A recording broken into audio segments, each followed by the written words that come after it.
الحمد لله رب العالمين والعاقبة للمتقين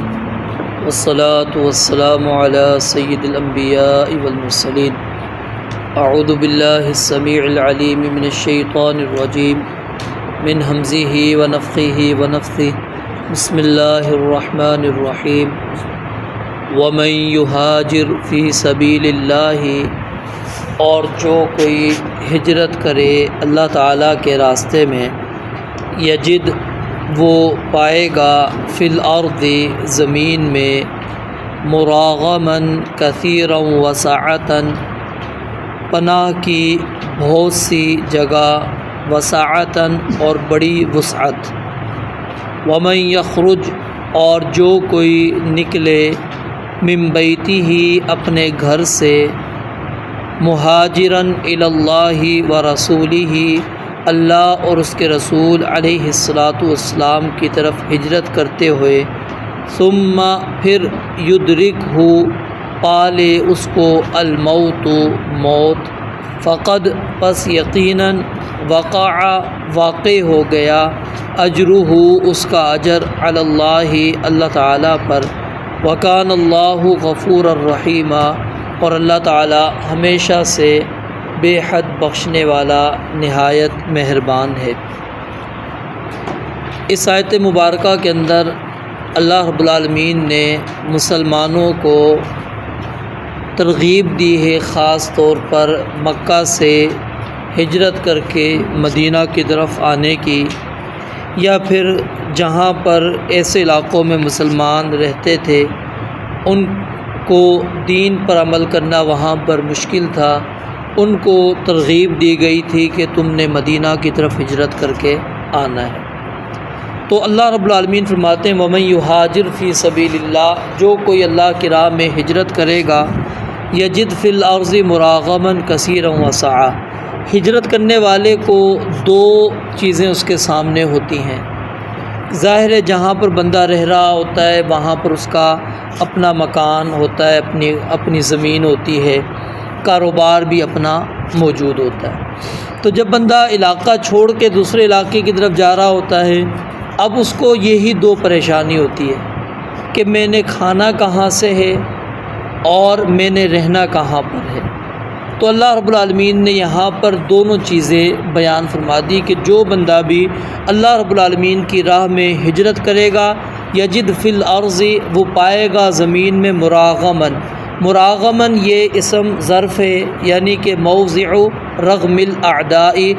دشمنوں کے ناک خاک آلود ہونے کی جگہ، کیونکہ جہاں پر مسلمان پہنچے گا تو گویا کہ اس نے کیا ہے وہاں پر دشمن کو ذلیل کر دیا اور اپنے دین کو بچا کر وہ شخص وہاں پر آ گیا۔ اور اس کا معنی جائے قیام بھی آتا ہے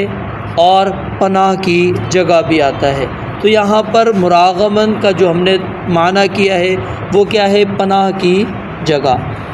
ایک تو اللہ فرماتے ہیں اس کو پناہ کی جگہ بھی ملے گی کثیراً، تھوڑی نہیں بہت زیادہ، وسعتاً اور پھر مالی وسعت بھی اللہ رب العالمین نے اس کو عطا کرنی ہے، کیونکہ وہ بندہ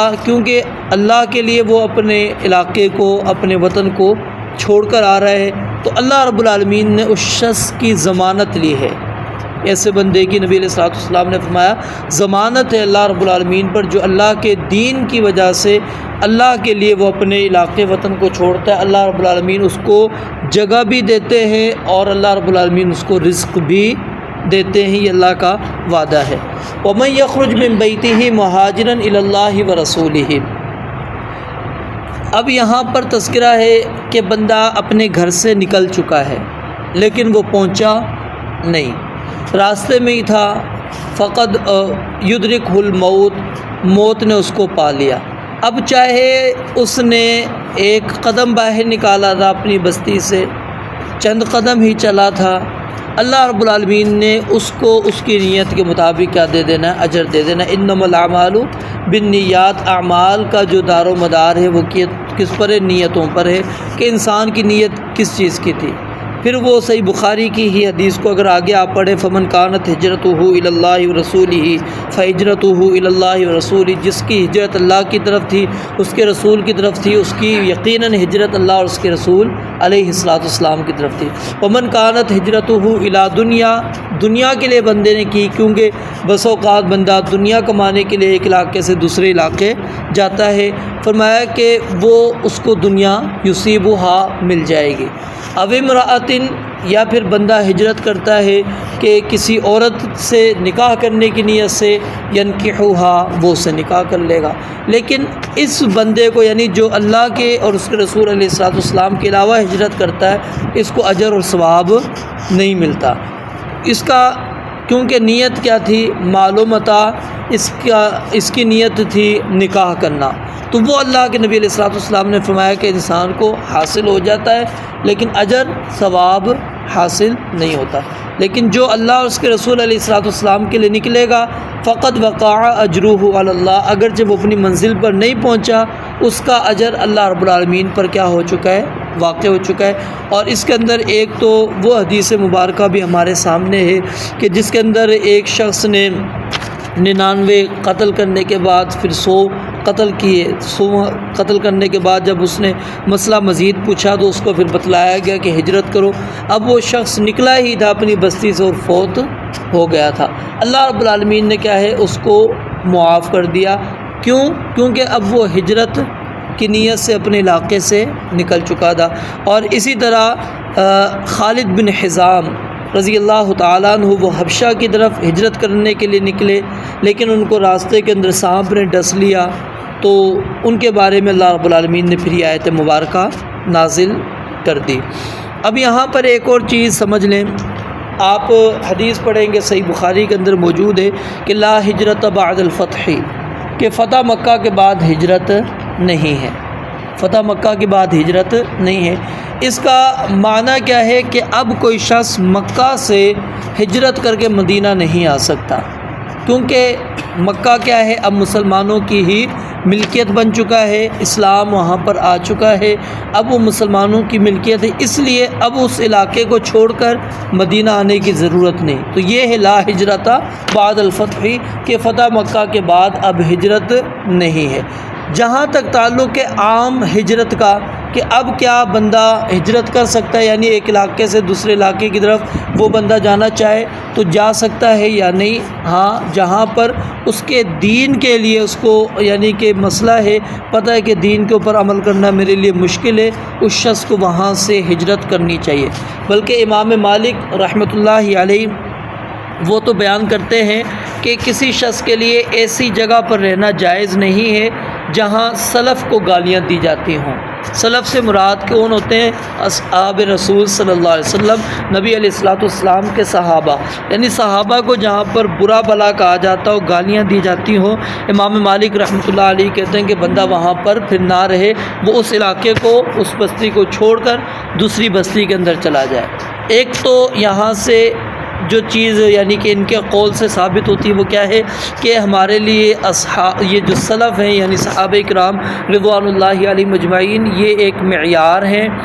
اور یہی امان ہے ہمارے لیے۔ اگر بندہ اس امان کو ہی ختم کر رہا ہے تو پھر اب وہ اللہ کے عذاب کا وہاں پر انتظار کرے۔ وہ اس لیے کہتے ہیں کہ بندہ وہاں سے نکل جائے، کیونکہ اب وہ بستی اللہ رب العالمین کی نافرمانوں کی ہو چکی ہے۔ اب وہاں پر اگر وہ رہتا ہے تو اس کو کیا ہے وہاں پر سزا مل سکتی ہے۔ تو اسی قول کی نسبت سے علماء نے یہ بات بھی نقل کی کہ جو اہل بدعت ہیں ان کے علاقوں کو بھی چھوڑنا کیا ہے مسلمانوں کے لیے ضروری ہے، کہ وہاں سے اہل بدعت کے علاقوں کو چھوڑ کر وہ ایسے لوگوں کے علاقوں کی طرف آئے جو اہل سنت کے علاقے ہیں، جو سنت پر عمل کرنے والے لوگ ہیں۔ اور پھر اسی سے روزی جہاں پر انسان کے لیے حلال کمانا مشکل ہو جائے، اب حرام ہی رہ گئی ہے، تو ایسے علاقے سے بھی ہجرت کرنا اس کے اوپر کیا ہے ضروری ہے۔ پھر دین کا خوف ہے کہ دین پر عمل کرنا مشکل ہے، تو ایسے علاقوں سے مسلمان کو نکل جانا چاہیے اور وہاں پر جائے جہاں پر امن کے ساتھ وہ دین پر عمل پیرا ہو سکے۔ وکان اللہ غفور الرحیم، اور اللہ رب العالمین جو ہے ہمیشہ سے خوب معاف کرنے والا نہایت مہربان ہے۔ رب العالمین سے دعا ہے اللہ تعالیٰ سمجھنے عمل کرنے کی توفیق عطا فرمائے۔ وآخر دعوانا الحمدللہ رب العالمین۔